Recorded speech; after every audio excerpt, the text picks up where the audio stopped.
بسم اللہ الرحمن الرحیم۔ غوث اعظم کی 3 کرامات۔ دوستو، اللہ عز و جل جسے چاہتا ہے اس پر اپنا خاص فضل و کرم فرما کر ولایت سے سرفراز فرماتا ہے اور مخلوق کے دل میں اس کی محبت پیدا کر دیتا ہے۔ پھر یہی محبت مخلوق خدا کو کھینچ کر ولایت کی ان درخشاں ستاروں کے در پر لے آتی ہے جہاں خلق خدا کو اپنی حاجت روائی، مشکل کشائی، رہنمائی اور قرب الہی پانے کے مختلف راستے نظر آتے ہیں۔ اولیاء کرام اللہ تعالیٰ کی عطا سے مخلوق خدا کو فیض اور برکات پہنچاتے ہیں اور اسے اللہ تعالیٰ سے ملا دیتے ہیں۔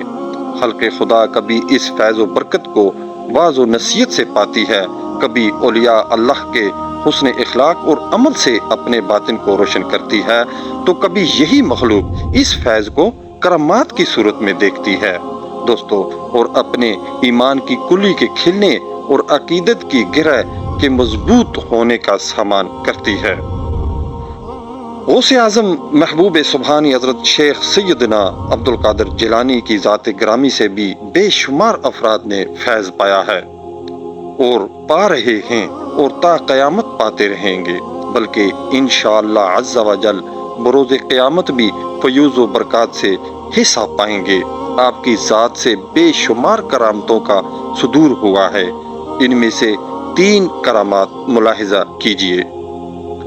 نمبر 1، ہوا میں اڑ کر غائب ہو گیا۔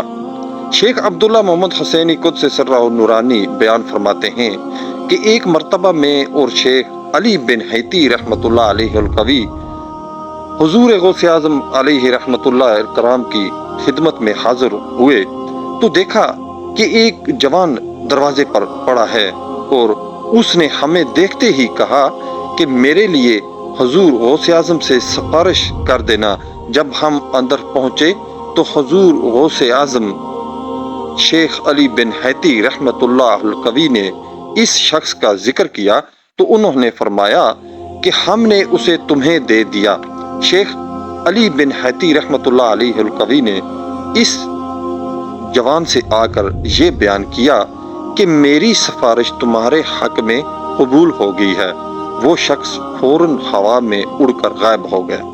پھر ہم نے حضور غوث اعظم رحمۃ اللہ علیہ سے اس معاملے کے بارے میں دریافت کیا تو انہوں نے ارشاد فرمایا، وہ مرد صاحب حال تھا، ادھر سے گزرا اور دل میں یہ خیال لایا کہ میری مثال یہاں کوئی نہیں ہے۔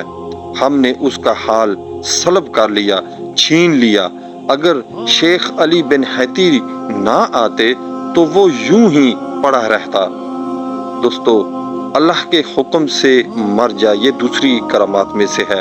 حضرت سیدنا ابو العباس احمد بن رحمۃ اللہ تعالی علیہ فرماتے ہیں کہ ایک مرتبہ حضرت سیدنا غوث اعظم ایک جامع مسجد منصوری تشریف لے گئے۔ جب واپس آئے تو چادر مبارک اتاری اور ایک بچھو کو نکالا اور فرمایا، موتی باذن اللہ تعالی، یعنی اللہ کے حکم سے مر جا۔ تو وہ اسی وقت مر گیا۔ پھر ارشاد فرمایا، اے احمد، جامع مسجد منصوری سے یہاں تک اس نے مجھے 60 مرتبہ ڈنگ مارا ہے۔ اور تیسری کرامات میں سے ایک کرامت یہ بھی ہے کہ قافلہ ڈاکوؤں سے بچ گیا، یہ ایک کرامات ہے۔ حضرت سیدنا ابو عمر و عثمان اور سیدنا ابو محمد عبد الحق رحمۃ اللہ تعالی علیہ فرماتے ہیں کہ ہم حضور سیدنا غوث اعظم رحمۃ اللہ علیہ کے دربار میں حاضر تھے۔ آپ رحمۃ اللہ علیہ نے وضو کر کے کھڑے ہوئے لکڑی کی بنی ہوئی چپلیں پہنی اور 2 رکعتیں پڑھیں۔ بعد سلام ایک زوردار نعرہ لگایا اور ایک کھڑاؤ ہوا میں پھینکی، پھر دوسرا نعرہ مارا اور دوسری کھڑاؤ پھینکی۔ دونوں چپلیں آنن فانن ہماری نگاہوں سے غائب ہو گئیں۔ پھر تشریف فرما ہوئے، ہیبت کے سبب کسی کو پوچھنے کی جرت نہ ہوئی۔ کچھ دن کے بعد عجم سے ایک قافلہ حاضر برگاہ ہوا اور کہا کہ ہمارے پاس شیخ عبدالقادر کی ایک نظر ہے۔ ہم نے غوث پاک رحمۃ اللہ تعالی علیہ سے اس نظر کے لینے میں اذن طلب کیا۔ آپ رحمۃ اللہ تعالی علیہ فرمایا کہ لے لو۔ تاجروں نے 1 من ریشم، کچھ کپڑے کے تھان